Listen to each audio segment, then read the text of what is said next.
but the only thing that you cannot change is the character of a person and their values. So being able to have very open communication and being open to being challenged and looking at things from a different way. You need to recognize when you are the leader and when you're the follower.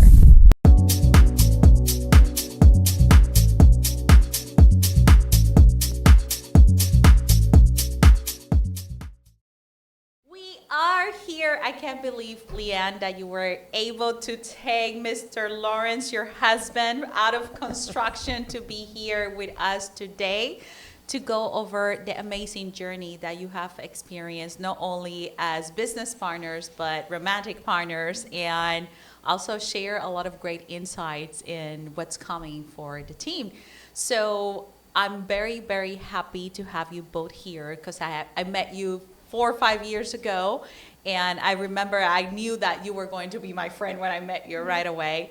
But more than anything, too, I admire what you guys were doing. You were building homes affordable for people that were capable to do energy efficiency that sometimes is not as easy to do.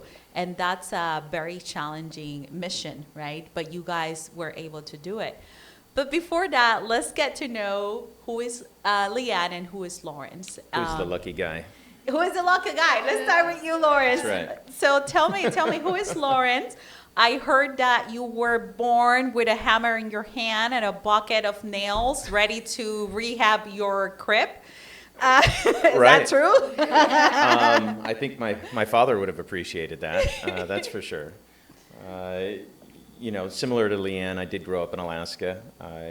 The same mentality, forge it out of the land, accept responsibility for everything you need and go get it, make it happen, basically. And so I grew up with, tough influencers in my life who had always kind of pushed me to strive for more. And ultimately, that took me through many construction jobs as a teenager.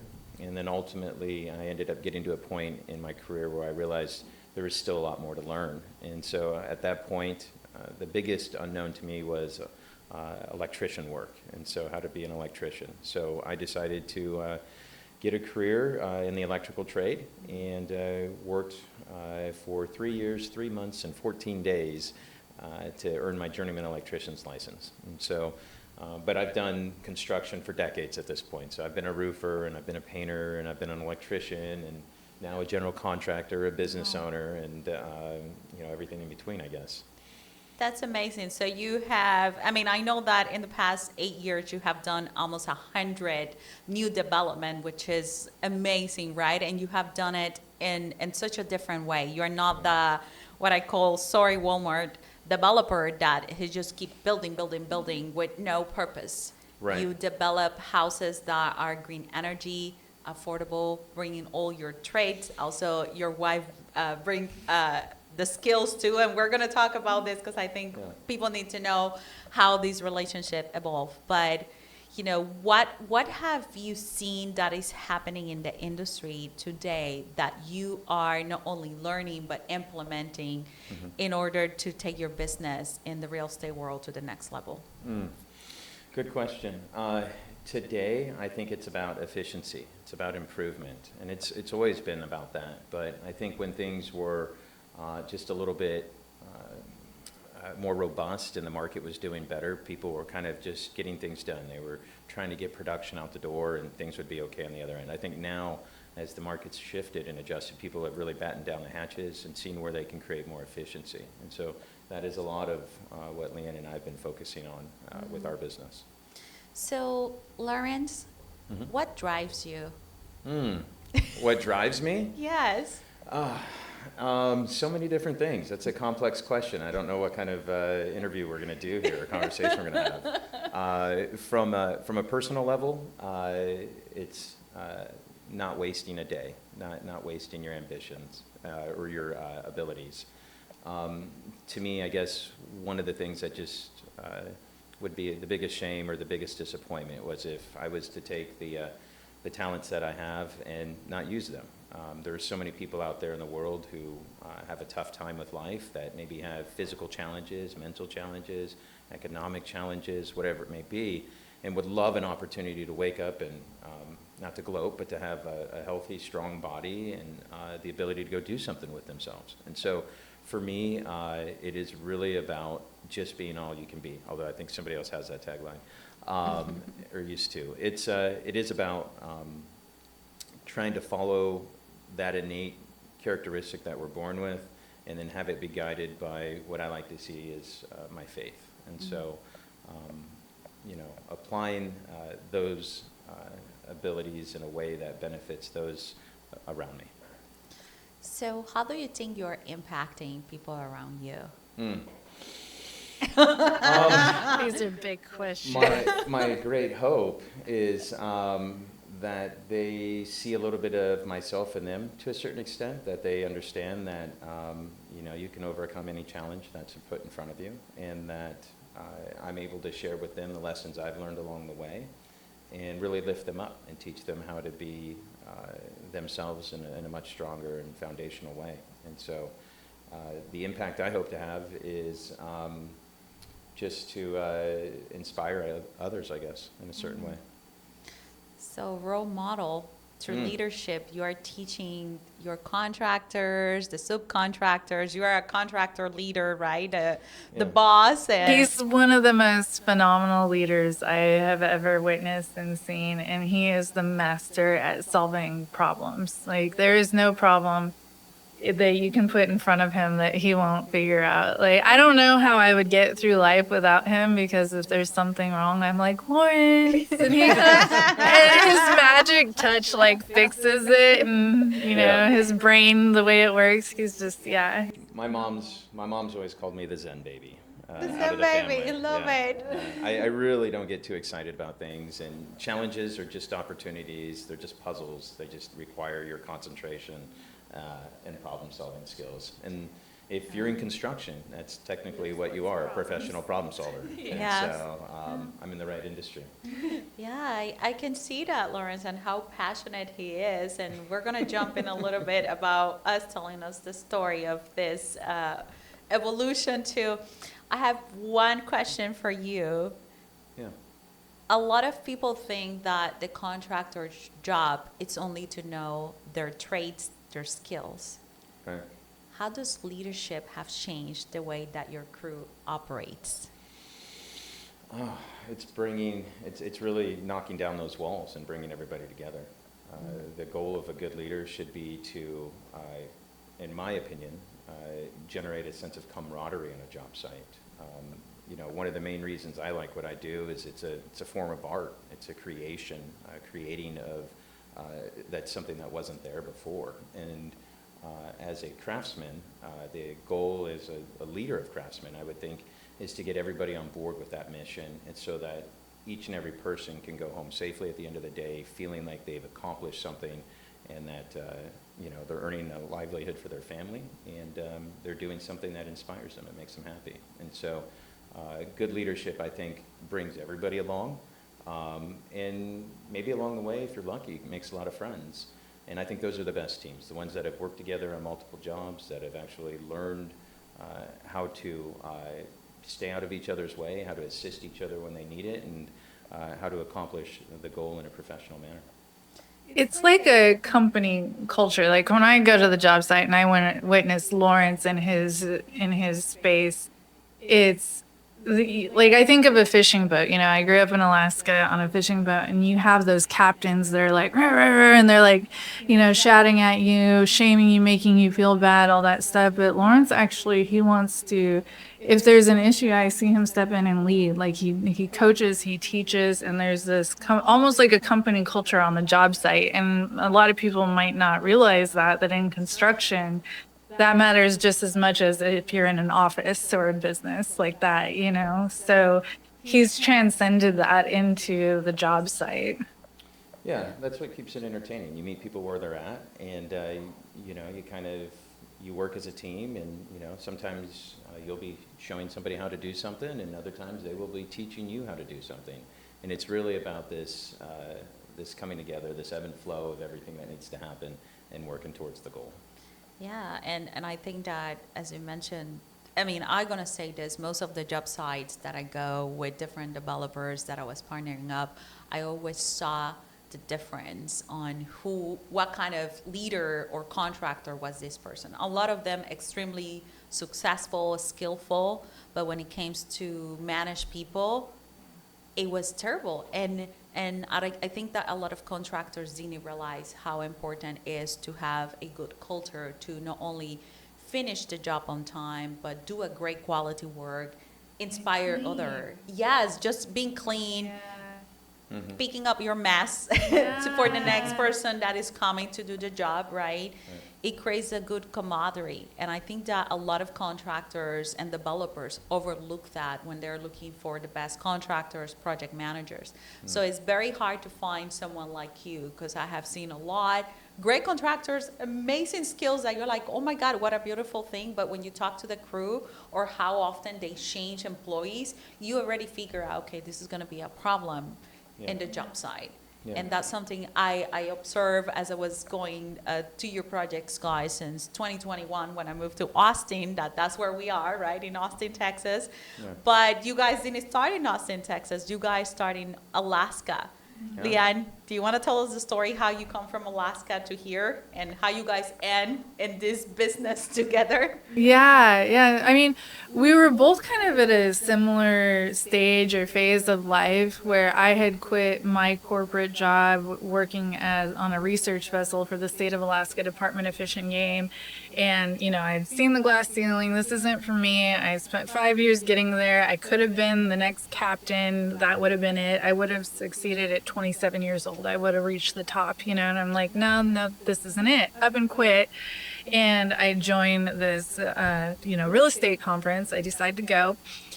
And Lawrence, I'll let you speak for yourself, but he was working on the North Slope of Alaska. He was up there with the polar bears, and so he was at his job up there that I'll let you talk about in a second, but he had up and quit that job. So we were at similar stages of life, and we both decided to go to this conference, and that's where we met. But before I go further, Lawrence, please do this.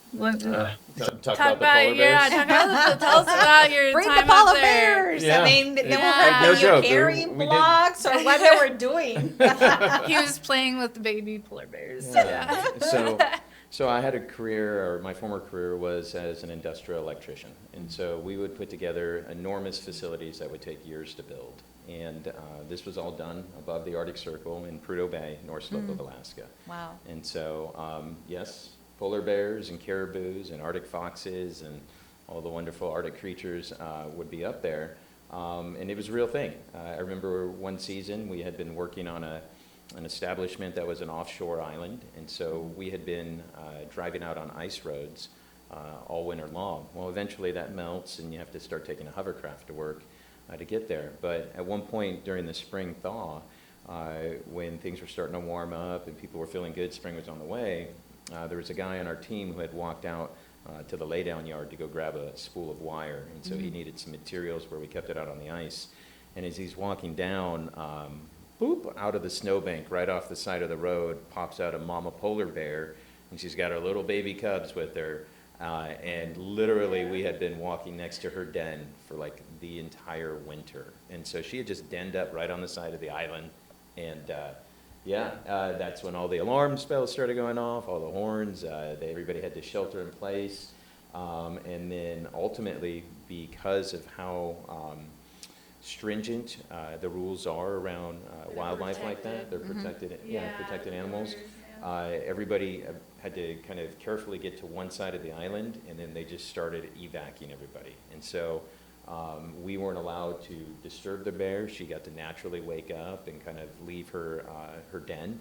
And I think we were there for 2 weeks waiting for her to just kind of wake up and mosey along. And so, how much do you think that cost the company to shut down for 2 weeks? Well, they kept everybody there waiting, if in case she had left and wandered off, we could get back to work. So with the number of people that were working, I would not be surprised if it was in the millions. Wow. It was hundreds of people on that site that had been working, all of a sudden just got shut down. And so,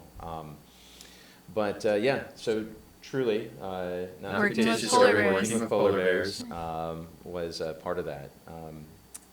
That's ultimately where I learned a lot about camaraderie also, is that You are isolated with a team of people that are trying to accomplish a goal. We were working 12 hours a day, 7 days a week, so 84-hour work weeks, and you know, that's a lot of time. That's your other family up there working with, and so. But some of the stuff we built was just amazing projects. I did that job for several years, and then ultimately worked my way up to become an electrical field engineer, electrical instrumentation field engineer. So I kind of ascended through the ranks a little bit, got into the office position, and then became a technical authority for our company on those projects. And so that was when my mind just started really kind of coming into its own. Where I had been really focused on accomplishing a set of tasks for an assembly or an installation, I was now overseeing all of the installations that our entire team was doing. And so got to start getting into a lot more engineering and vetting of, you know, 1,000-page design sets. And, you know, I know you mentioned that I ultimately left that job. And, you know, I think that happened probably a little over a year after I had at that position. I felt like I'd ascended. Why? Why did I leave? Yeah, why you decide? And I'm very curious personally, because that's part of my story too. Like, I start ascending as an engineer, industrial engineer, then operation management, and I was at the corporate level. And when I got my next promotion, which after that there was probably 2 other positions, and I will be in the big leagues VP style, I decided to leave that. Yeah. Wow, we all have that same Yes. story. I just realized that. I didn't realize that before. There's a spark that was born. Yeah. What happened that spark was born for you? I just remember one day, you know, walking out of the building, and you know, I kind of looked around. I was like, man, I've got my own office, got my own truck.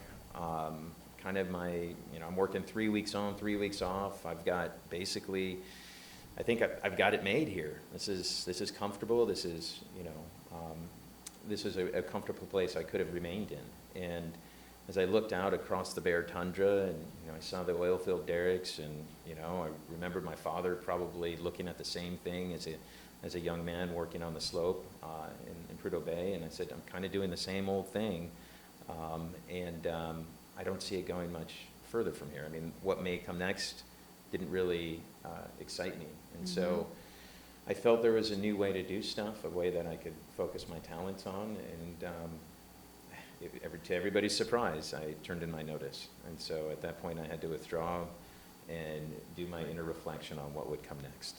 Wow. So you turn your notice, you quit your job, or I say you retire yourself from that job, and then you decide to go to a real estate event, and you guys met in an elevator.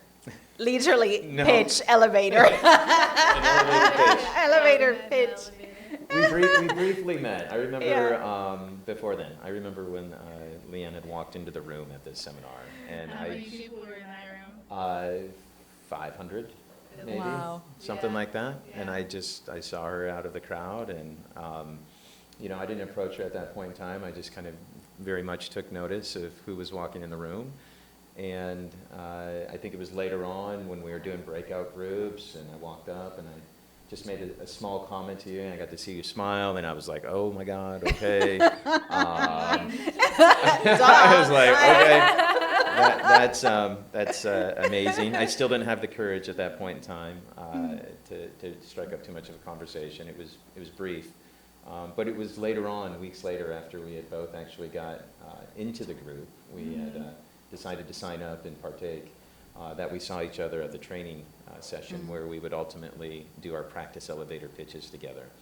And I think that was the beginning of it. We ended up doing some lunches, and I made it a point to always hang out later. If she was hanging out, I would, you know, hang back and strike up a conversation. And, you know, excuse after excuse that I could find. And so, yeah, and that's when things started coming together. It did. I want to say that we had the most amazing summer. We had so much fun together. We would go mountain biking almost daily. We went fishing on the Russian River, camping on the Russian River, hiked up the river. It was beautiful. Tons of berry picking, blueberries on the mountainside and whatnot. And I'm so, like, I cherish that time that we had together, because then we really got into being an entrepreneur and starting business. And, anyone who's entrepreneur, that there's a lot of, takes a lot of grit and determination and resilience. And I love being able to look back to those really fond memories of when we hung out and had fun in Alaska, that Alaska summer together. It was a beautiful summer. It was amazing. It was a beautiful Yeah. summer. That's the title of a movie, That Alaska Summer. It was. It could be a movie. It could be a movie. Yeah. That in Yes. itself could Summer's be. a magical season in Alaska. For sure. So It he is. pitches you the phone number. He Yes. pitched me. That's exactly what happened. He pitched me. Got it. If you ever need anything, give us a call. Here's my resume. Yeah. Yeah. Exactly. So, but a lot of amazing things developed from there, right? Not only a romantic relationship, but a thriving business. And Right. I want to now switch gears to Leanne to bring also the talent she's bringing to your business, guys, that you have been developing for over a decade now. And you have been in the construction side, having fun with the guys, leading them, and you have other talents. So you start bringing your passion and your mission to what you guys are doing. So tell me about who is Leanne and what she's bringing to the business model. That's such a hard question when people are like, "What do you do?" And I'm like, "I don't know. What do I do? What day? What are we talking about?" It really depends. I don't know. I wear so many hats. Ultimately, I remember when we started and we decided to do business. And actually, we were just talking about this. 2 months after meeting, I move in because my lease was up on my apartment. And he's like, "Well, why don't you move in? I have plenty of space. Come on over." And he had a nice big yard for my little puppy. And I was like, "Okay, I'm sold on the yard." No, not really. That's not why I moved in, but he did have a really nice yard. And so we set up the office. I had my desk, he has his. And I remember us being like, "Okay, what are our tasks?" We really get into it. And we have the whiteboard. And I should bring the whiteboard in here and start writing on it at this moment. But we're literally writing on the whiteboard my tasks and his tasks. And it turned into something so much different. Before you go into business, before you're actually doing the work, you might have this idea of how it's going to look, but it changes so much drastically once you start figuring out what your superpower is. What are you really good at, and where are you going to kind of take the business? And because I remember I was like, "Oh yeah, I can manage contractors." I remember putting that on the whiteboard, and he's like, "What are you doing?" I'm like, "No, that's gonna be me." I'm managing the contractors.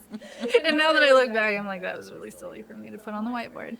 But what that kind of metamorphosed into to today is that, oh goodness, I really love networking and having this kind of investor relations. I just love connecting with people and marketing the business, and I find that that's really where I thrive, is finding where we can partner, what kind of business relations can we have with people. And so I've started doing a lot of speaking. I've started up my spotlight series where I bring people in once a week and highlight them, and it's become really my passion to connect with other leaders, other entrepreneurs, other people making a big impact on the world, other like-minded people. And it's really amazing to see the people that you meet along the way. If you really have that connection with people and you really see them for who they are and see their passion, it's like, this is going to sound the most corny thing, but it's like, I see you, what's the yoga phrase? It's like, I see you in your power and you see me kind of thing. Mm-hmm. And it really lights me up. And so I really stepped into that role of marketing, and then also just having the vision of where the company is going to go. Where can we take it to the next level? How can we scale it? And that's kind of been, I guess, my side of the business. And Lawrence is really, he's just a master at construction. He really is, and figuring out problems. And so construction is where he just shines. I watch him work, and it's amazing and phenomenal. Thanks, I'll take that. Yeah, that's where you shine. Yeah. Yeah. So you are That's the the trick. Do what you love. Do what you're good at. Right? exactly. So you're the implementer and you're the visionary, the ones that see the company scaling, doing the moves on this is where we should go, and having those fun discussions. Yeah, I think that's really where it is. We did take a test along the way to see, like, what are your strengths? Because sometimes you sit there and you're like, I don't know what I'm good at. Like, what, I don't really know. It's hard to see yourself in that position. And so we took a test. It was a very extensive test that took, I don't know, at least an hour. We were there for a while, and it found out our strengths.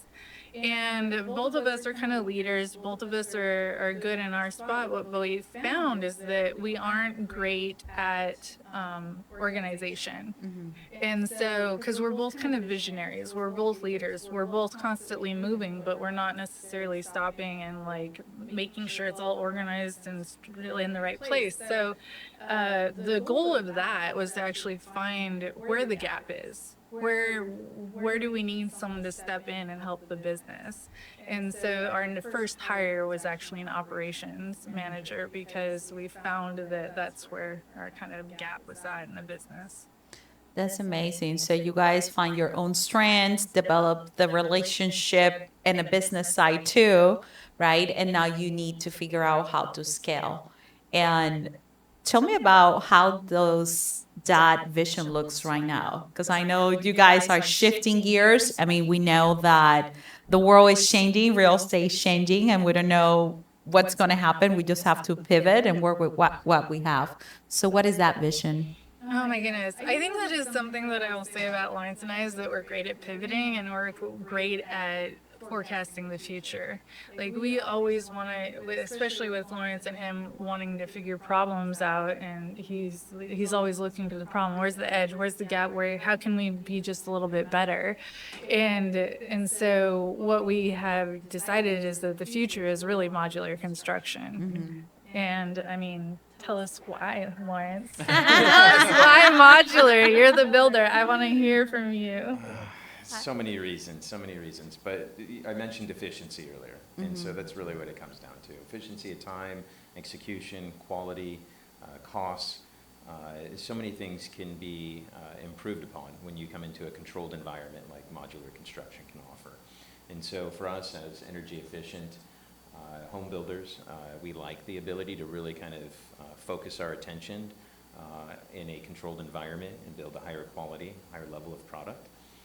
And then there's a lot of other aspects that go into it, with shortening your construction timeline, or resourcing your materials, reducing your waste, reducing your carbon footprint. Sure, where do we begin? But it really does come down to efficiency. So that's really important. Awesome. So there's a vision now. We're going to start pivoting to modular construction, and by experience, I know the development side that it's hard out there. It's brutal right now to really get the numbers, to get the efficiency, to really build in a way that there can be profit, and they can also be, a reasonable price that we can sell these properties. Affordability has become an issue, and we know that. And I can see it. For those who are not looking at modular homes, they are missing a big opportunity. And I think, Lawrence, we need to spend an entire episode talking about modular construction, because there's so much into it, and I think that we have to do it. We have to do it. So Teaser, it's coming, you guys. Yes. Now, let me ask you this, guys, because, I mean, you guys are growing a business and you're maintaining a romantic relationship. And I know with a lot of my friends, sometimes they're like, oh, don't work with your spouse. That's going to be too challenging. Don't do this. Yeah. What are some of the nuggets, golden nuggets, that you can tell or share with couples if they are working in a business together to maintain a healthy relationship and continue to grow the business? There's so many things that we have to make decisions on. And I think for me, what's been really important is to see the value that Leanne's perspective brings to the table, right? It's a constant reminder to kind of step out of your own position and see something through someone else's eyes, and then weigh that against your own judgment, your own decisions. And so I've been very fortunate to find someone who complements my thoughts in such a great way. I think, as Leanne mentioned, she's good at different things than I am, and for us, the ability to really reinforce each other in the right way is what allows us to, I think, come up with a comprehensive or a well-rounded decision-making process. And so we just make each other better when we're together.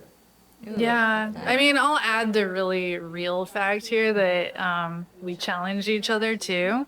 And I think that's also very important, though, because we don't have the same view of everything all the time. It's not just always like, yeah, I agree with you. Sometimes it's like, well, I like that idea, but I challenge it because I view it from this way, kind of thing.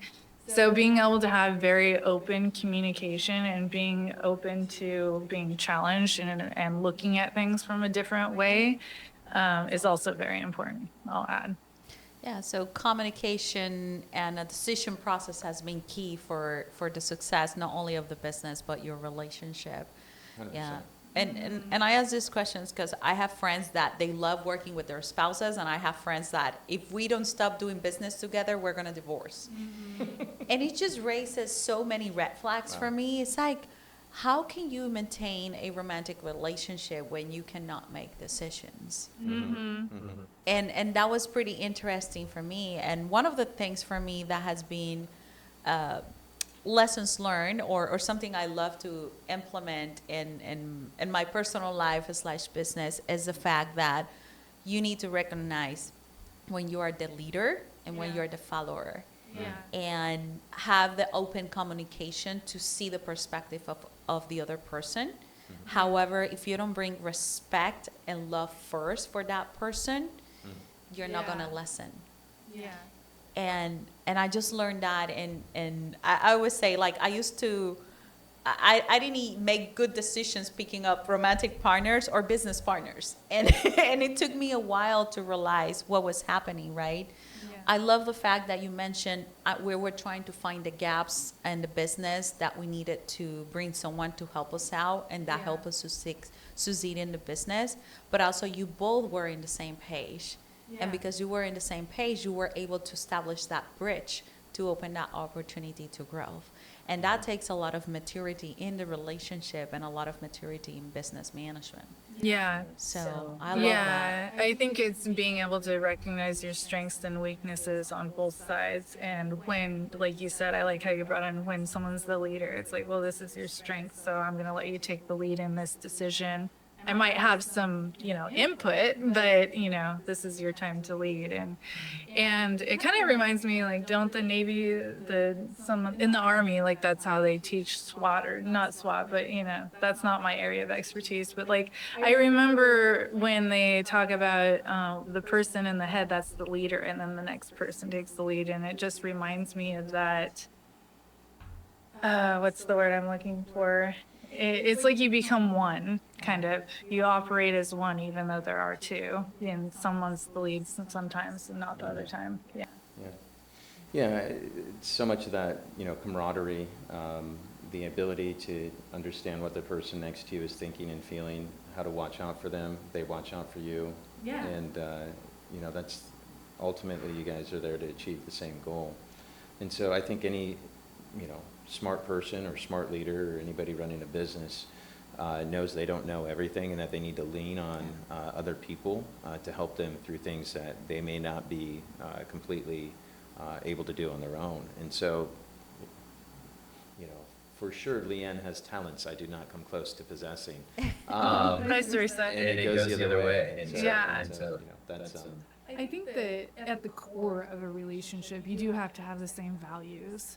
Because, if it's like, I want to save the planet and he wants to go and destroy it, that's not going to work, right? I know, that's just a radical example. It's an example. That won't work, right? Yes. So I think that in any relationship, any business, anything, at the core, there should be, like, aligned values. Yes, I think that you nail it I think that that was my first rule moving forward after I got so many lessons. It's one, you have to learn what values are important for that person. Right. Because other communication can be fixed, Yeah. situations can be resolved by Yeah. communicating and all of these little things. But the only thing that you cannot change is the character of a person Right. and their values. And it's been one of the biggest lessons for me. You know, if people like to lie, they will lie no matter what in every situations they can.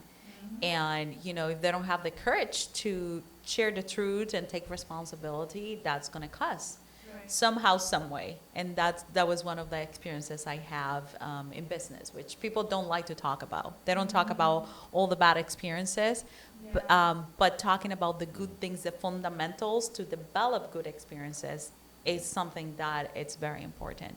And that's what I'm fascinated with you guys, because not only you have built a very strong relationship, but a strong business. And you don't see that often, right? So I'm always looking like, who is the couple that have these magic wand? And then, of course, there's no magic wand. There's a growing process, improvement process. Yeah.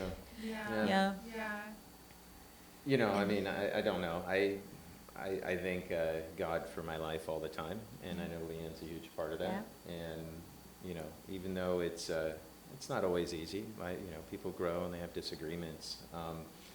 You know, Leanne and I have had such a wonderful experience together and have gotten this far, and I don't think there's any, you know, stroke of chance by that. I think it's I don't know, I feel like there's somebody else watching out for us.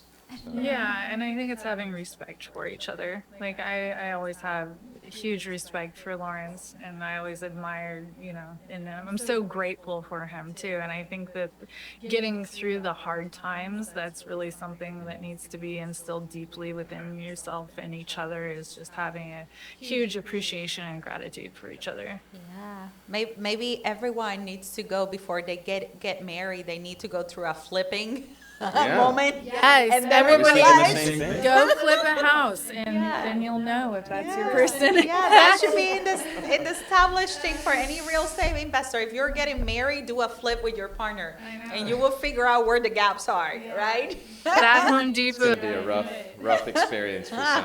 Oh my gosh, I know. But for real, if you can make it through flip, I think you know. You that's- can make it through marriage. Got it. Yeah, exactly.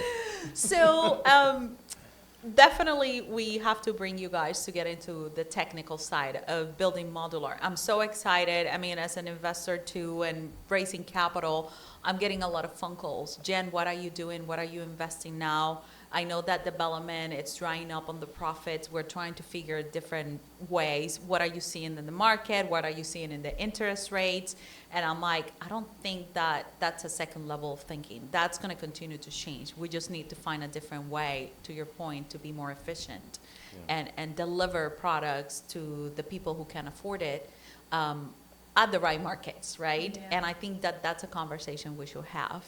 So before we wrap up, I want to know, what are you excited and what's happening in Austin for both of you in the upcoming year? What are you gonna sneak peek, Lawrence? What are you gonna tell him? We are working very diligently to crack the efficiency egg. And so for us, the idea of improving on the systems which we spent years developing and just taking them to that next level is really what's coming for us. Now, I don't know if I want to divulge too much more than that. I'm being vague on purpose. But suffice to say, we see a better way. And so we're working very hard. We'll talk about that on the next one. Oh, I love it. I love it. I'm so looking forward for it. I want to start visiting some of those projects that you guys are developing right now, and I might just have to tap into it, and I want to start asking questions, right? Yeah. So thank you guys for taking the time for being with us today. It was great to share all of this information on how you grow a business and how you grow a relationship at the same time and get to know you more. Yeah, thank you Thanks for for having having us. us.